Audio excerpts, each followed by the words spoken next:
estimadas y estimados compañeros senadores, integrantes de la Comisión de Puntos Constitucionales, les apreciamos y les agradecemos infinitamente su presencia a esta reunión de la Comisión de Puntos Constitucionales.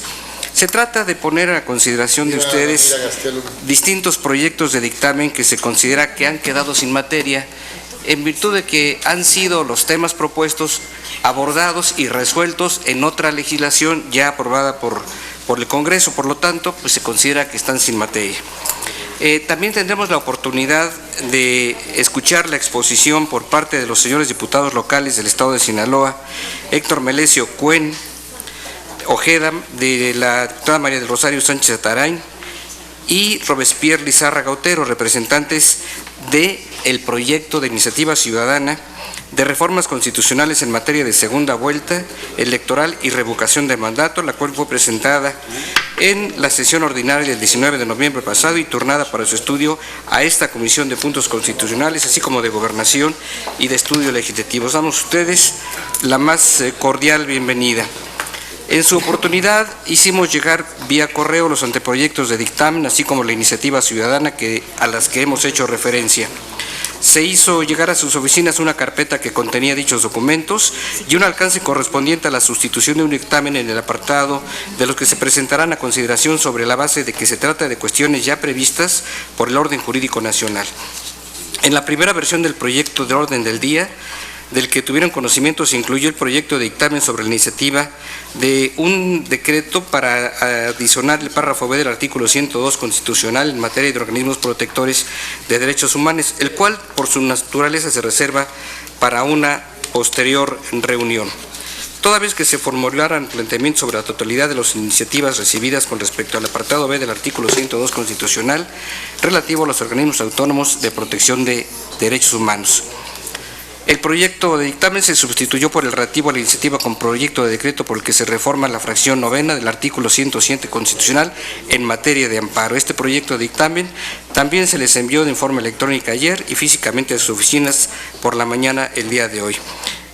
Con objeto de iniciar formalmente todos los trabajos, le pediría atentamente al señor senador Martínez tomara la lista de asistencia con la aclaración de que hay dos espacios que no han sido cubiertos por las respectivas, es decir, por anuncio de la Junta de Coordinación Política a través de las propuestas que en su momento hagan los partidos políticos. Es el caso de la senadora Arely Gómez y de la senadora Mendoza de San Luis Potosí, Sonia Mendoza de San Luis Potosí.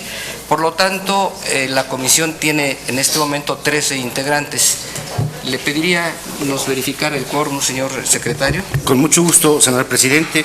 Se encuentra en esta reunión ordinaria de la Comisión de Puntos Constitucionales el senador Daniel Amador Gaxiola, el senador David Penchina Group, la senadora Riva Gastelum Bajo, la senadora María de Lourdes Quiroga Tamés, el senador Enrique Buruz García, el senador Pablo Escudero Morales, el de la voz. Por tanto, somos 7 de 13 integrantes. Hay quórum respectivo. Muchas gracias. Sabiendo quórum, se instala formalmente esta Comisión de Puntos Constitucionales y le vuelvo a molestar al señor senador Martínez con objeto de que dé a conocer el orden del día de esta sesión. Como lo indica, señor presidente, la orden del día que se pone a consideración de los senadores que integran esta comisión es el siguiente. Punto número 1, lista de asistencia y declaración de quórum. Punto número 2, aprobación del orden del día. Punto número 3, informe actualizado de los asuntos turnados a la Comisión de Puntos Constitucionales. Punto número 4, proyectos de dictamen sobre iniciativas que se consideran sin materia en virtud de disposiciones vigentes del orden jurídico nacional, a los que ya ha dado también lectura el señor presidente al inicio de esta sesión. Punto número 5, exposición del representante de los suscriptores de la iniciativa ciudadana de modificaciones a la Constitución Política de los Estados Unidos Mexicanos en materia de segunda vuelta electoral y de revocación de mandato. Finalmente, punto número 6, asuntos varios. ¿Lo ponemos a votación de una vez? Está a consideración de los integrantes de esta comisión el proyecto de orden del día. Quienes estén a favor, les pido lo hagan levantando su mano. Aprobado por unanimidad, señor presidente. Muchas gracias. Como se aprecia en el punto 3 del orden del día, se hace desconocimiento los asuntos que por mandato de la mesa directiva fueron turnados a esta comisión a partir del inicio del tercer año legislativo de esta 62ª legislatura, es decir, del 1 de septiembre a la fecha, mismos que encontrarán en la carpeta que ha sido entregada. En total hemos recibido 70 iniciativas, 2 de ellas fueron retiradas por la promovente, la senadora Lorena Cuellar, del Grupo Parlamentario del PRD, y si bien la senadora presentó 2 nuevas iniciativas sobre los temas abordados a cambio de los que retiró. Cabe destacar que en la reunión del 12 de noviembre pasado se dio un informe de las iniciativas turnadas de septiembre a noviembre del año pasado, lo anterior para su conocimiento. Si algún senador tuviese algún tema o algún comentario al respecto, no habiéndolo, le solicito ahora al licenciado Canseco, secretario técnico de esta comisión, nos sirva a formular una presentación esquemática de las iniciativas recibidas a partir de noviembre y del procedimiento a seguir, de manera muy concreta. Con mucho gusto, señor presidente. A partir de noviembre y a la fecha se han presentado un total de 45 iniciativas, de las cuales 2 fueron retiradas y se cuentan 43 nuevos ingresos a la comisión. Desde el punto de vista de la presentación de los promoventes, son 40 de ciudadanas y ciudadanos senadores, una iniciativa ciudadana, una iniciativa de diputada federal y una iniciativa del presidente de la República. Y desde la perspectiva de los temas que abordan esas iniciativas, en realidad abarca todos los ámbitos de la Constitución, particularmente el mayor número se refieren a derechos humanos, derechos políticos, pero desde luego comprenden planteamientos sobre la organización de los poderes, la responsabilidad de los servidores públicos o la jerarquía del orden normativo. Todas las iniciativas, desde luego, están a la disposición de ustedes en la Secretaría Técnica. Muy bien, licenciado. Esto incluye también ya la parte relacionada al contenido de cada dictamen, de lo que se da de baja. Perdón, don Enrique. ¿Incluye el comentario de cada uno de los dictámenes que lo tenemos en el orden del día? Lo haré con mucho gusto, don Enrique. Sí, me hiciera favor, con muchísimo gusto. Muchas gracias. Se distribuyeron a la consideración de ustedes 6 proyectos de dictámenes que en el estudio que realizó la Secretaría Técnica se estima que se trata de cuestiones que ya se encuentran atendidas en la propia Constitución General o en la legislación general emitida al efecto. De esos 6 proyectos, hay 2 que se refieren a materia de ciencia y tecnología. En ambos hay planteamiento para que la ciencia, la tecnología y la innovación se consideren como actividades prioritarias para el desarrollo económico de la nación. Una de esas iniciativas plantea la adición en el artículo 25 constitucional al hablar de las actividades prioritarias y otra en el artículo 28 constitucional. Con respecto a esta segunda, cuyo promovente es don Alejandro Tello, se recibió hoy en la mañana una solicitud para que se pospusiera la deliberación de ese dictamen en razón de elementos supervinientes. Quisiera hacer la exposición, señor presidente. En ambas iniciativas se plantea que se considere a la ciencia, la tecnología y la innovación como actividades prioritarias a la manera en que en el artículo 28 constitucional considera a las telecomunicaciones, a las comunicaciones vía satélite y a los ferrocarriles.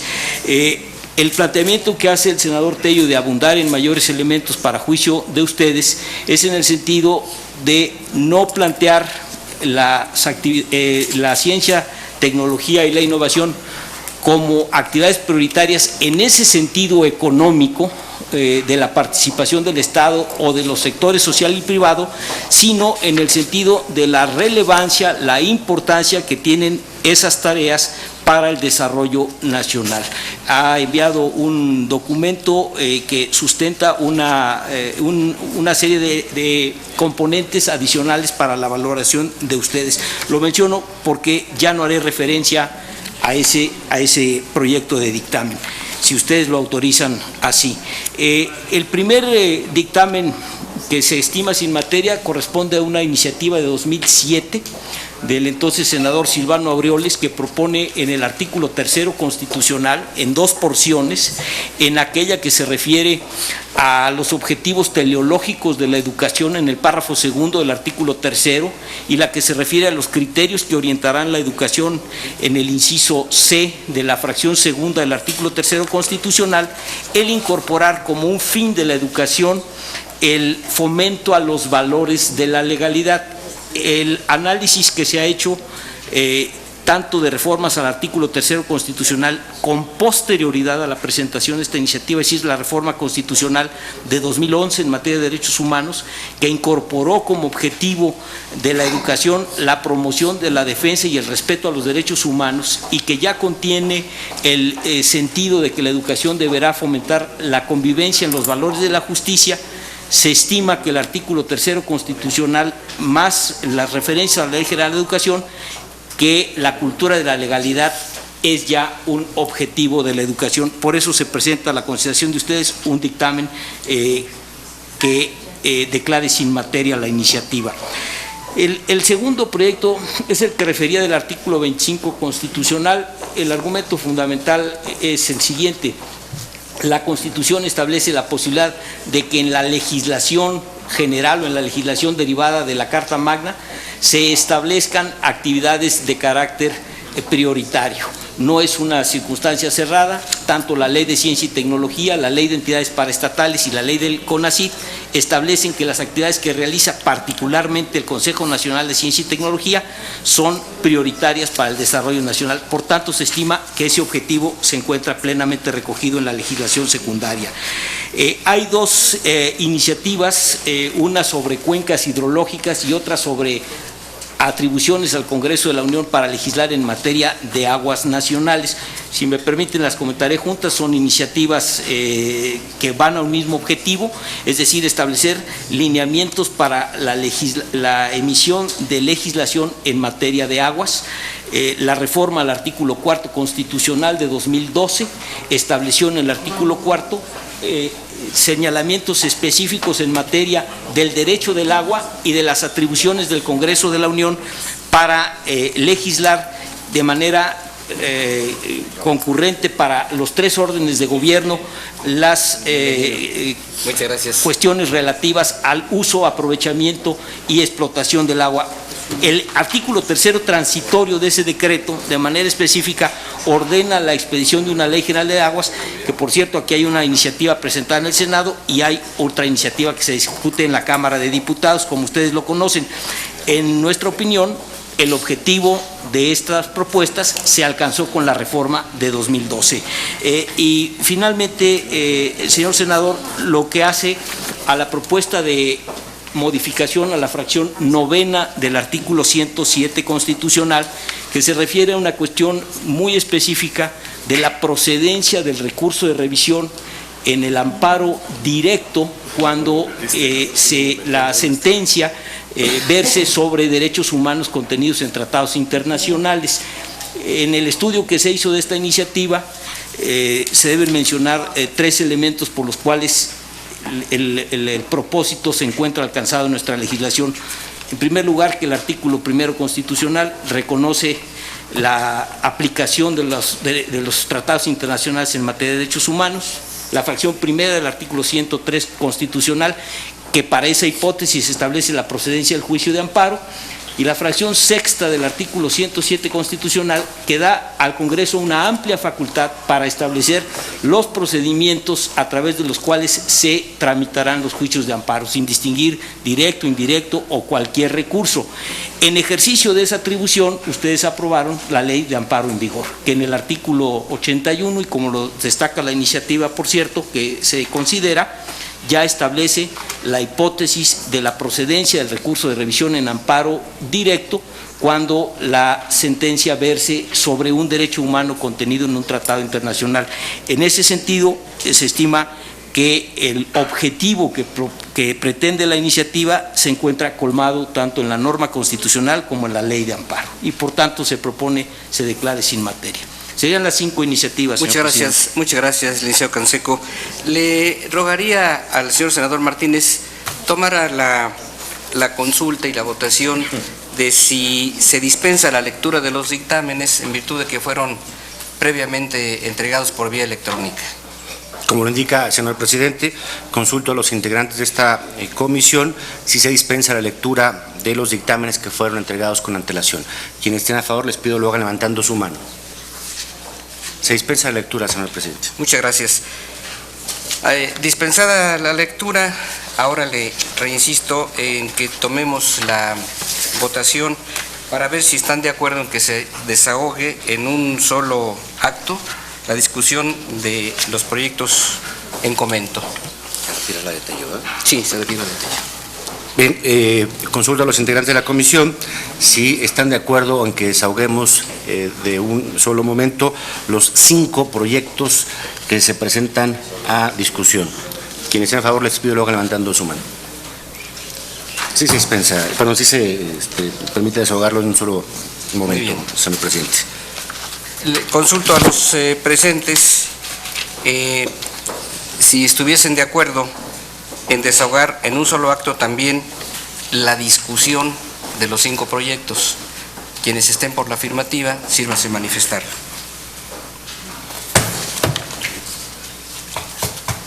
Para aprobada la discusión en un solo evento, en un solo acto, está abierta la discusión.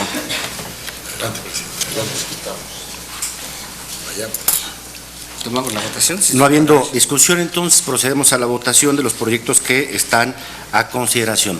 Quienes estén a favor, en el sentido que se presenta por parte de la comisión los proyectos de dictamen, les pido lo hagan levantando su mano.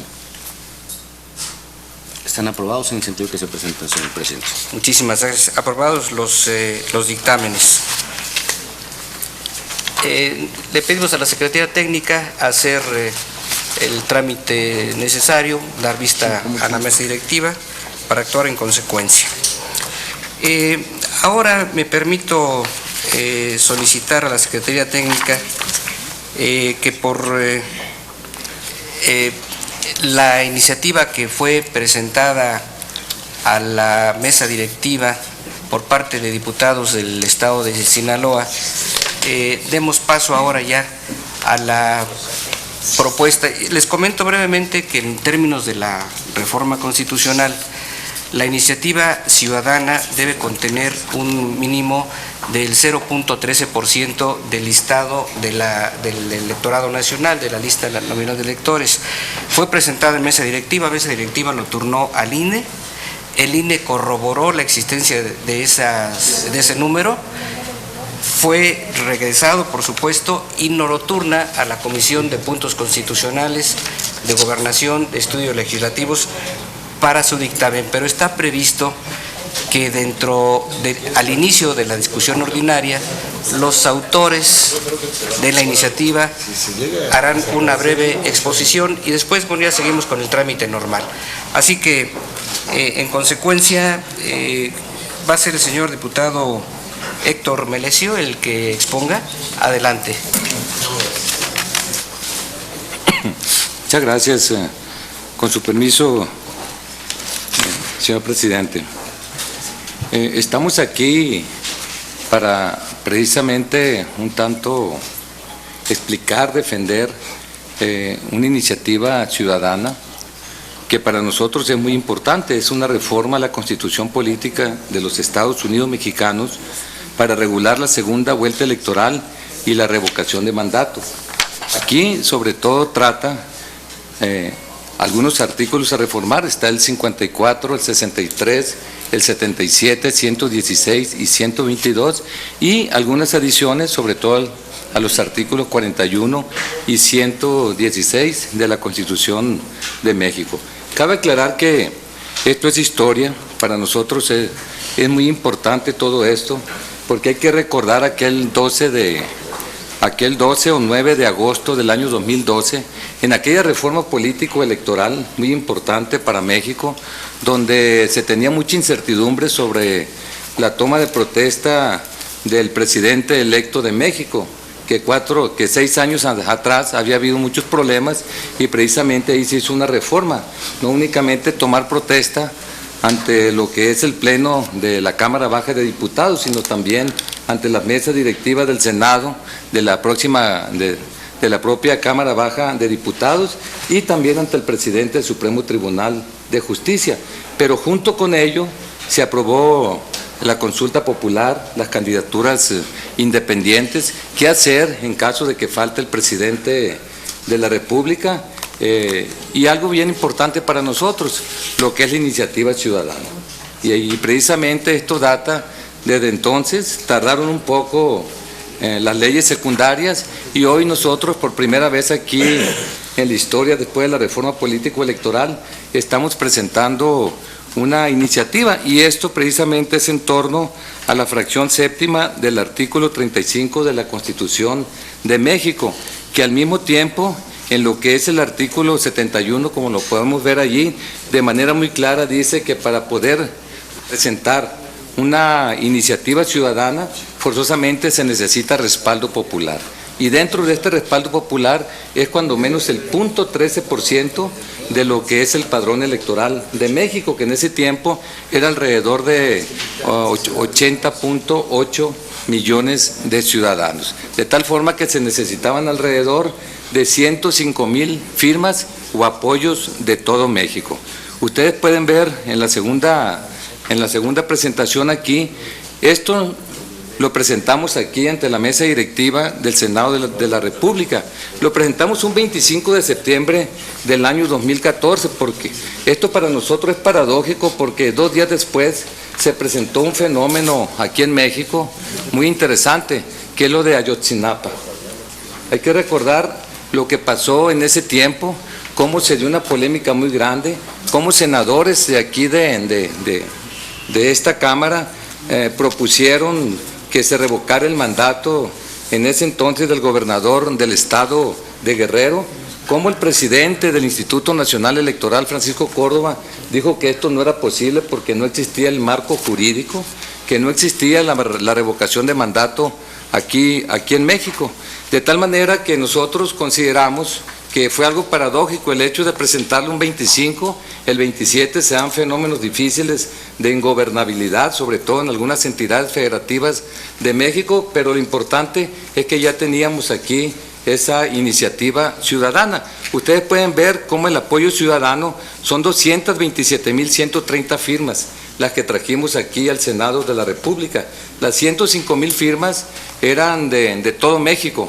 Nosotros la trajimos de puro el estado de Sinaloa, nada más. Todo este apoyo para esta iniciativa ciudadana. Y es precisamente donde nosotros queremos sopesar aquí la importancia de una iniciativa de esta naturaleza, que no es una iniciativa común y corriente, que es una iniciativa que trae mucho apoyo, que así como de repente en ese tiempo, en ese agosto del año 2012, aparte de lo que comenté, que se aprobó, también se aprobó lo que tiene que ver la iniciativa preferente. Iniciativa preferente que hace apenas algunos meses aquí se presentó una de parte del presidente de la República, lo que tiene que ver los derechos de niñas, niños y adolescentes, y se cumplió como tal el hecho de que esto se aprobara.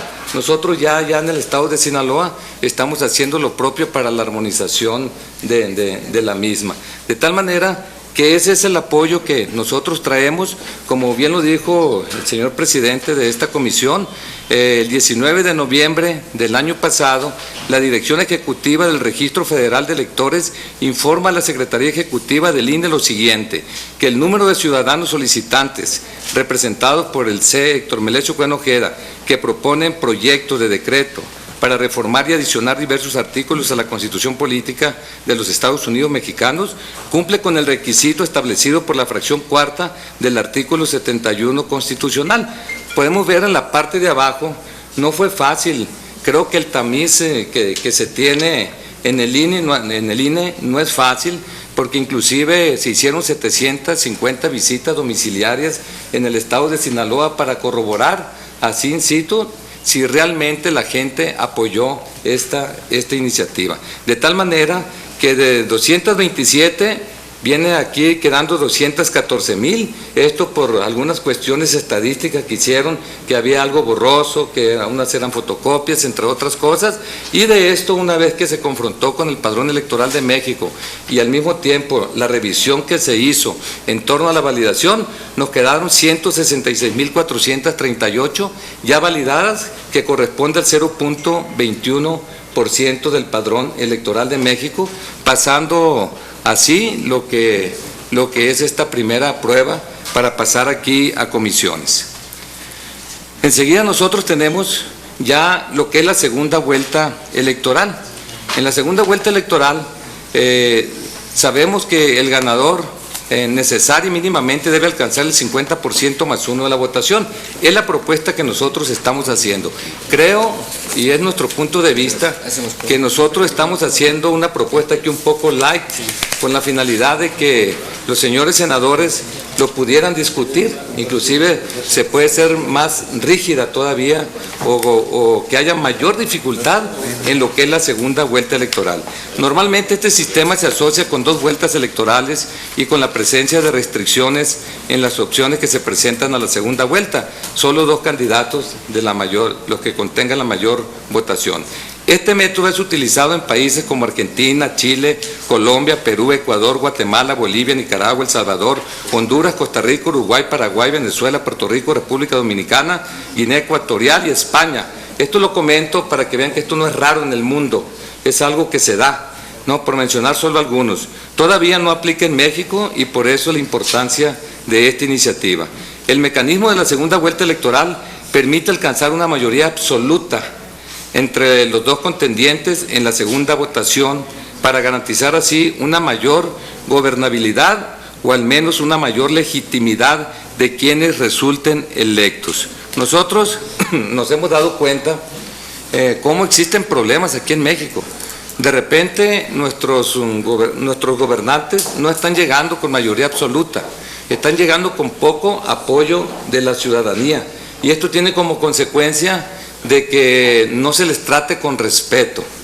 Eso es lo que hemos visto. Hay que recordar lo que ha pasado con anteriores presidentes de la República y esto lo atribuimos en mucho a que no llegan con un apoyo, cuando menos de la mayoría absoluta. Nosotros tenemos allí algunos ejemplos que hemos querido traer con ustedes. Por ejemplo, en Croacia recientemente, en el año 2015, vemos nosotros que en la primera vuelta, vean ustedes, 38.5% tuvo uno de los candidatos, el segundo 37.2%. Una vez que se da la segunda vuelta, ya llega con la mayoría absoluta.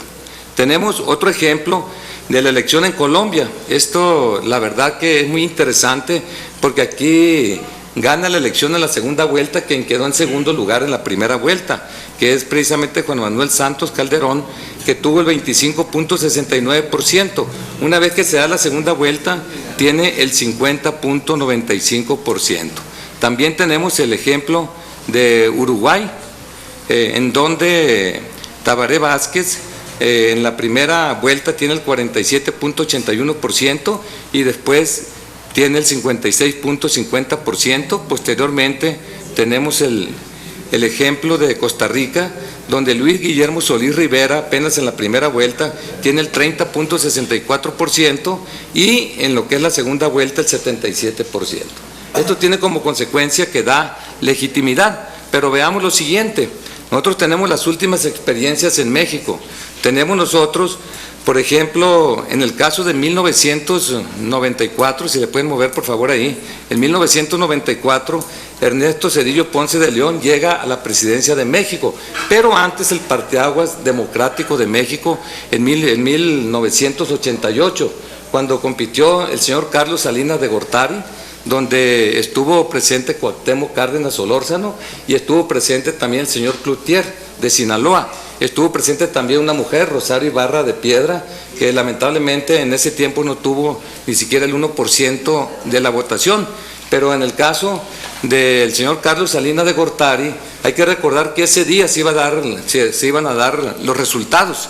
Sin embargo, esto no fue posible por lo que ustedes quieran. Se dijo que se había caído el sistema, se había dicho que había ganado Cuauhtémoc Cárdenas y días después se le da el triunfo a Carlos Salinas de Gortari con el 50.5%. ¿No? Entonces, si ustedes ven, se le da con un poco más del 50%. Después viene el señor Ernesto Zedillo Ponce de León y a partir de allí ya no ha habido mayoría absoluta en la votación para los presidentes de México. Hay que recordar que en ese tiempo pues la gente votó con miedo. Hay que recordar el asesinato de Luis Donaldo Colosio, que hoy se reconoce que fue un crimen de Estado, cuando la gente de repente lo dice y presenta los libros. La misma gente que en aquel tiempo decía que no era cierto, hoy lo dice de manera muy convencida que fue un crimen de Estado, y en ese caso Ernesto Zedillo Ponce de León gana con el 48.5%. Después en el año 2000 tenemos a don Vicente Fox Quesada, que gana con el 42.5%. Hay que recordar que quien le siguió fue Francisco Labastida Ochoa con un poco más del 36%, sin embargo no hay mayoría absoluta. Lo mismo sucede con Felipe de Jesús Calderón Hinojosa en el año 2006, donde la verdad no llegó al 36% y ganó con el 0.5% el señor Andrés Manuel López Obrador, y la verdad tampoco hubo mayoría absoluta. Y qué decir ahora del señor presidente de la República, don Enrique Peña Nieto, que gana con el 38.2%, y el competidor más cercano alrededor del 31.5%, pero tampoco tuvo mayoría absoluta. ¿Qué pretendemos nosotros? Bueno, que haya una segunda vuelta con la finalidad de que se legitimen más nuestros gobiernos, para que ellos tengan más gobernabilidad, porque hay gente que dice, sale muy caro una segunda vuelta, sale más caro no hacerla. Ahí estamos viendo nosotros lo que pagamos por la ingobernabilidad, por la inestabilidad social, de tal manera que esa es una de las propuestas que es en torno a la segunda vuelta. Ahora nos vamos a la revocación de mandato, acto mediante el cual los ciudadanos en ejercicio pleno de sus derechos, habitantes de un pueblo o región cualquiera, tienen oportunidad para recusar el nombramiento de las autoridades. Yo sé que no somos los primeros que presentamos esta iniciativa aquí en el Senado de la República. Yo sé que en el año 2010 un señor Núñez presentó una propuesta. Yo sé que en ese tiempo precisamente gentes que estuvieron en las comisiones para dictaminar, uno de ellos es un personaje, el señor Murillo Karam y el señor Joaquín Colwell, ¿no? Que ellos dictaminaron en ese tiempo y no fue posible en el año 2010. Yo sé que en este momento nosotros la presentamos en septiembre y en octubre se presentó otra iniciativa de revocación de mandato. Sin embargo, esa iniciativa de revocación de mandato de parte del Partido de la Revolución Democrática no tarda valga la redundancia, desde el punto de vista electoral, sino lo ve desde el punto de vista de responsabilidades en el marco de las sanciones que se tienen que dar, sobre todo en el artículo 111 y 112, y nosotros impactamos en el artículo 41 y 116 lo que es esta propuesta. Estamos muy interesados precisamente en la revocación de mandato, porque viene la reelección. La reelección ya está acordado con respecto a lo que son senadores de la República, diputados federales, diputados locales y presidentes municipales. Estamos viendo que se están alargando los periodos. Qué bueno que se alargue esto, porque hay la oportunidad de reelegir a aquellos personajes que han hecho un buen papel. Sin embargo, nosotros vemos que hay gobiernos muy malos y que el pueblo, así como pone, que pueda quitar también, y que no tengamos que esperar a que termine su periodo y que haga tanto daño a México como ha sucedido con algunos gobiernos. De tal manera que es por ello que estamos proponiendo la revocación de mandato. Aquí estamos frente a una nueva concepción de democracia. La única forma de reencontrar la legitimidad perdida del sistema institucional de la democracia es a través de la modernización de las instituciones, también desarrollando los mecanismos jurídicos de participación ciudadana en el control y vigilancia de los asuntos de interés público y generando más transparencia en el funcionamiento de los procesos electorales y ciudadanos. Yo sé que en este momento se está tratando una ley muy importante aquí en el Senado de la República, que es la ley de transparencia. porque mucho de lo que tiene que ver con los malos gobiernos es la corrupción, y debido a esa corrupción, pues mucha gente quisiera quitar a esos malos gobiernos. Entonces, en ese tenor, creemos nosotros muy pertinente lo que es la revocación de mandato. Dice con los temas. Quiero comentar aquí que la revocación de mandato ya está aprobado allí en Sinaloa, pero únicamente está aprobado no para los puestos de elección, sino únicamente para puestos, sobre todo de primer nivel, que son nombrados por el Ejecutivo sobre todo, pero no a nivel de los puestos de elección. Entonces, pero además esto ni siquiera se ha aprobado en Sinaloa porque las leyes secundarias no se han hecho. En el año 2012 se trató la ley de participación ciudadana, se vio lo de plebiscito, referéndum, pero no se quiso tocar la revocación de mandato. Por razones obvias, se quiere seguir en opacidad gobernando aquí en México. Todo esto está sintetizado en la Constitución de 1917, que de manera muy clara, y lo digo muy rápido, la soberanía nacional reside esencial y originalmente en el pueblo. Todo poder público dimana del pueblo y se instituye para su beneficio. El pueblo tiene en todo tiempo el inalienable derecho de alterar o modificar la forma de su gobierno. Ahí cabe precisamente la revocación de mandato. Ahí está el artículo 39 de la Constitución y está desde 1917. El artículo 36, fracción tercera, dice que son obligaciones del ciudadano de la República votar en las elecciones y en las consultas populares en los términos que señale la ley.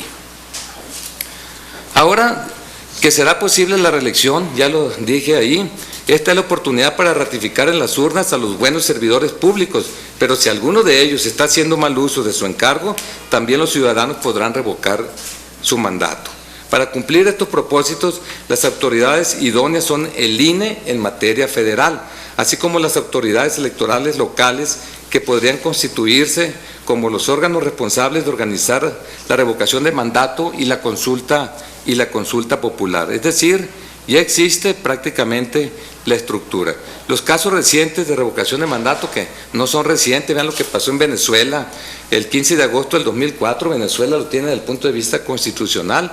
Está el ejemplo del referéndum para revocatorio presidencial para decidir la permanencia de Hugo Chávez. El 58.25% de los votantes dio su respaldo al mandatario para que siguiera al frente del país, según los datos del Consejo Nacional Electoral. Sin embargo, la oposición rechazó estos resultados y lo consideraron como un gigantesco fraude. Bolivia, en el caso de Evo Morales, también es una experiencia. Posteriormente tenemos una experiencia aquí en Estados Unidos, que realmente esto se dio en California. Hay un caso particularmente famoso que es la revocación de mandato que se llevó a cabo en California en 2003. Ahí cabe aclarar que 18 estados de Estados Unidos tienen esta figura a nivel estatal y 36 a nivel municipal. Esto se llevó a cabo durante el cual se revocó el mandato del gobernador demócrata, Gray Davis, tras una profunda crisis política y fiscal, y resultó electo en paralelo el republicano Arnold Schwarzenegger.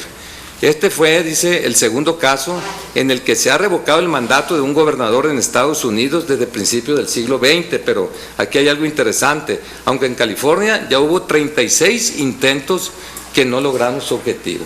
Entonces, interesante de que ha habido muchos. Enseguida tenemos el contenido, ya para terminar, de la iniciativa. Ustedes se van a dar cuenta que no hay nada extraordinario. Nosotros queremos ver la posibilidad de que se apruebe y ya después, si se quiere apretar más, si lo hacen en el marco de la discusión, qué bueno. Y si lo hacen después, qué bueno también. Aquí, cuando ninguno de los candidatos obtenga mayoría absoluta, se aplica la segunda vuelta electoral. La autoridad electoral pronunciará la declaratoria de la elección en que deberá efectuarse una segunda votación. Convocará a quienes hayan alcanzado los 2 porcentajes más altos para contender en la segunda votación. Si ninguno de los candidatos que haya obtenido el segundo lugar declina, es posible que declinen, participar expresamente en la segunda votación, serán legalmente registrados para contender en esta. Asimismo, en el caso de que hubiera desistimiento expreso de ellos, el INE declarará electo al candidato o la fórmula que obtuvo el mayor número de votos en la primera votación. no procederá a la sustitución de ninguno de los candidatos o miembros de las fórmulas contendientes, excepto por fallecimiento, inhabilitación o incapacidad. El INE señalará la fecha que deba desarrollarse la jornada electoral correspondiente a la segunda votación, misma que no deberá de exceder de 10 días contados a partir de la declaratoria de la segunda vuelta electoral. Ahora, no se convocará segunda votación en los siguientes casos, y aquí está lo interesante: si hay ya mayoría absoluta, ya no se convoca segunda vuelta electoral, pero tampoco cuando haya votado más del 50% de los electores inscritos en el listado nominal respectivo. Es decir, abundante votación, se deja el resultado tal y como está, que esto es una discusión que tendrán que ver aquí ustedes como senadores. Cuando el candidato o fórmula ubicada en primer lugar haya obtenido por lo menos el 40% de la votación válida y existe una diferencia porcentual de 5 más puntos con respecto al segundo lugar, es decir, si se tiene entre 40 y 50% y se tiene más del 5% de diferencia, pasa. Y cuando ninguno de los candidatos hubiera obtenido menos del 40% de la votación válida emitida, pero la diferencia de votos entre el primero y segundo lugares sea superior a 10 puntos porcentuales, pasa también. Aquí pongo un ejemplo.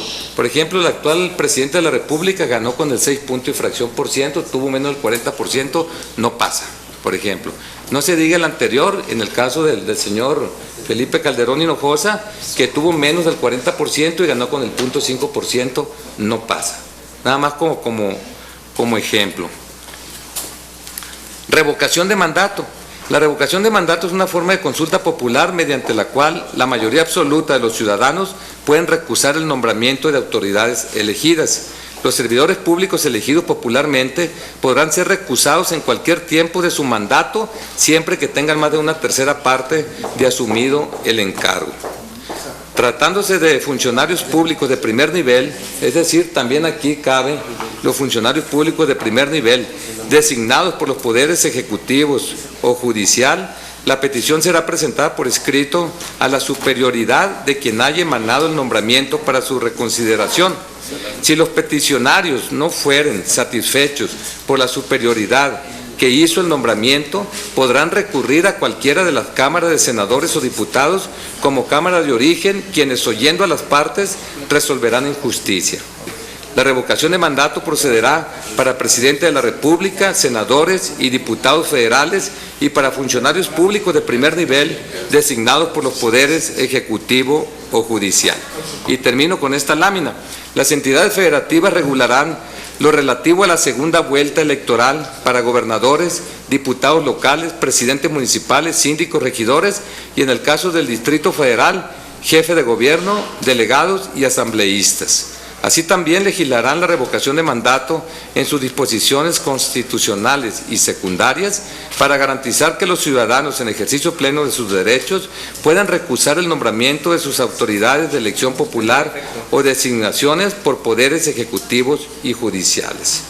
La revocación del mandato procederá para gobernadores, diputados locales, presidentes municipales, síndicos, regidores y, en el caso del Distrito Federal, jefe de gobierno, delegados y asambleístas, así como para funcionarios públicos de primer nivel designados por los poderes ejecutivos locales, municipales y del Distrito Federal y los de los poderes judiciales de las entidades federativas.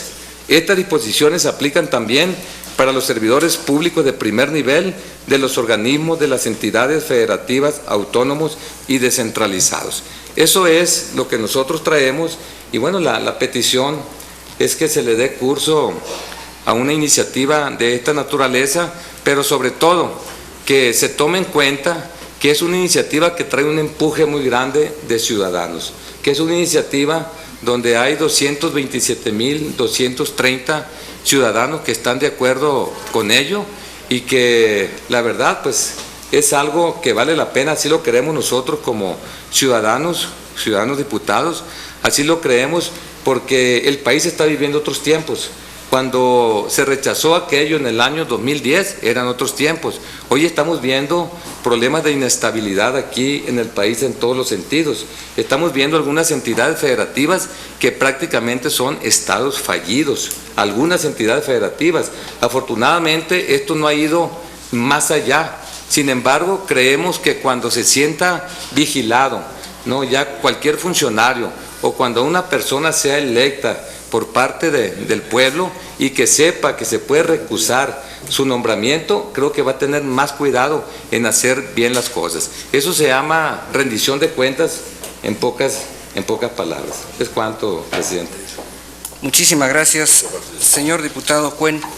Le apreciamos mucho, como le había comentado, en términos de la Ley Orgánica del Congreso General, ya la iniciativa está formalmente encauzada y sigue el trámite ordinario.